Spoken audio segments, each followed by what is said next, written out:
Hey guys, welcome to my new video. Sorry about the whole thing with me having to have 3 videos now in a row where I was wearing the same outfit and it was the same background. This was just because I was in the middle of moving to my apartment with my girlfriend, but now we're all settled away, so the next videos coming up should be normal. There'll be new videos, new pictures, all that kind of stuff. So thank you for being patient with me, and now let's get to the video. Hey guys, and welcome to my third video of the day. Oh yeah. This video is of Pusha T's Daytona.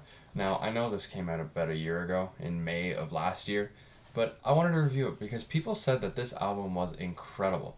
It was one of the best albums of the year, even just in general, not even just rap, including all the best pop, country, metal, all that of the year. So I wanted to see, is that really true? Or is it just some BS that people are saying that it could be great or it is great, or is my opinion the real one? Who knows? I'm probably wrong. I don't have a great taste. Maybe other people have a better taste. But we'll have to see with this review. So with that being said, let's get into this very short album. So this album starts off with a very annoying song. It's called If You Know, You Know. It has this scratching noise going on for the majority of the song, and it is super annoying. I would never want to hear that noise in any other song by any other artist ever again. And even worse so is when Pusha T says the title of the song. It sounds even annoying for him to say that. And it's terrible because that is a majority of the song as well. Otherwise, it would be a good song, but because those two things are 90% of the song, I can't call it a good song because of that. It was really, really hard for me to listen to this song, and it sucked because it was the first song of the album. It took me 4 times to even get through this song, and it's only the first, so I was worried how the rest of the album would pan out. I had to give this song a 58. I couldn't give it anything more, but it's not that bad for the 10% of good. Pusha T comes back with a much better song in The Games We Play. It had a great beat, it had a much more interesting chorus, and it was much more uh, attractive just to listen to as a whole. And luckily, he did this because the moment I heard this song, I pretend the other one didn't happen and had optimism for the rest of the album. So I had to give it a 94 because it was really good. Hard Piano is an awesome song with a very catchy chorus, a hard Rick Ross verse, and Pusha T did just as good as well. It was strange for me to hear a good Rick Ross verse because I'm not a huge fan of him, but ever since I heard this one, every other verse I've heard from him since that it has not been his song has been really good. So I had to give this song a 91. So 2 great songs back to back, which is awesome considering the first song was as terrible as it was.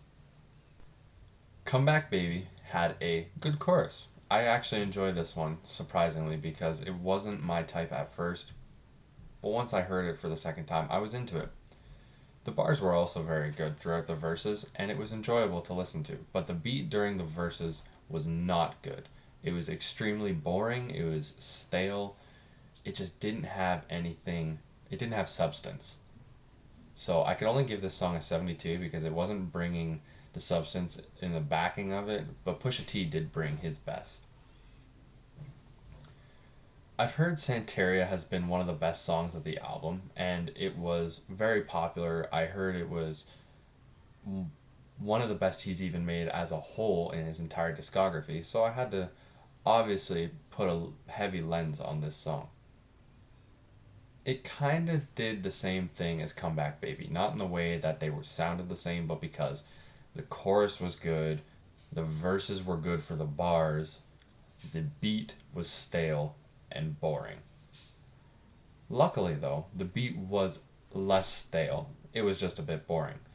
It didn't feel so dry, it had a little bit more to it, but it was still a boring listen overall.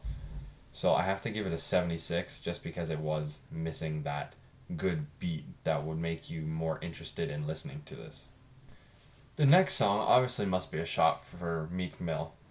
I wouldn't know. I don't really keep up with that kind of stuff. But it's called What Would Meek Do?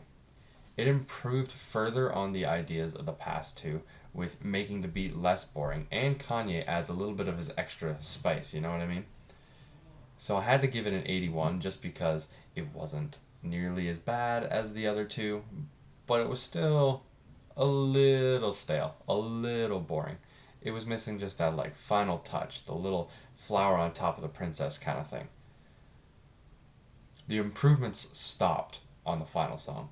It was getting better from the past three, but then it got worse as Infrared just dropped it back to comeback baby levels of boring and stale. And in my opinion, it was actually a little bit worse.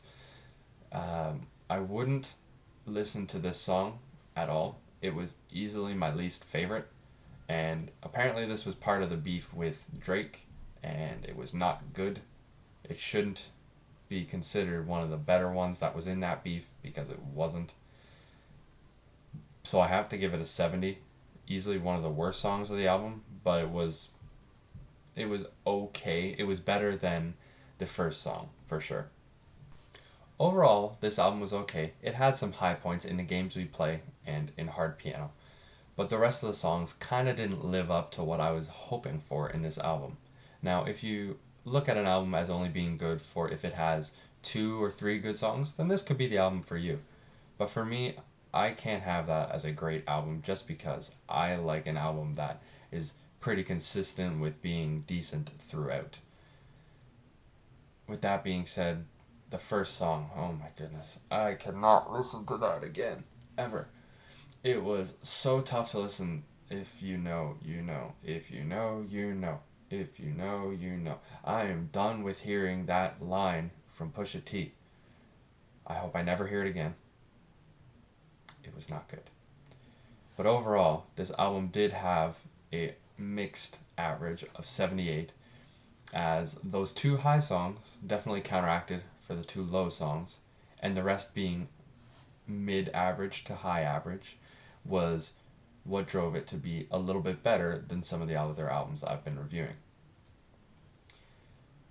Let me know what you think of the album down below. If you thought that this album was much better than I say it is, or if you think that you're right, it's not that great of an album, or even if the songs that I thought were good were some of the worst. And as always, like and subscribe down below, and thank you for watching. Have a great rest of your day.